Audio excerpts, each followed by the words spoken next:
جب بجلی اور پیٹرول کی قیمتوں میں اضافہ ہو تو سمجھ جاؤ کہ وزیر اعظم چور ہے۔ افسوس ہے آپ پر اور ہم سب پر کہ ان چوروں ڈکیتوں نے ہمیشہ ہمیں جھوٹی باتوں پہ اپنے سیاست کے لیے ورگلایا ہے۔ پہلے ہمیں یہ کہتے تھے یہ ڈاکو یہ چور، اب یہ سارے اکٹھے ہیں۔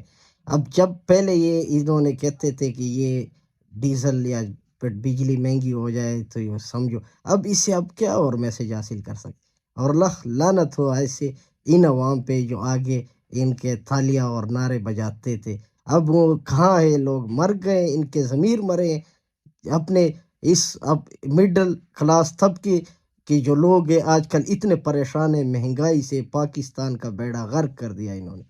ہم سب کو کم از کم شعور آنا چاہیے ان چوروں کو، یہ ہمارے اوپر مسلط ہوئے، ان کا باپ، ان کا پردادا، اب ان کا بیٹیاں ہم پہ مسلط ہو کے ہم پہ حکمرانی کریں گے۔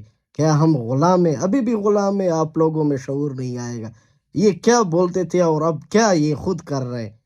ہم سب کے لیے ایک سوالیہ نشان ہے، اور جو یہاں مجمع میں یہ لوگ سنتے تھے ان کے پر ہزار بال نالت ہو اگر ابھی بھی تھوڑی بہت شرم ان میں ہے۔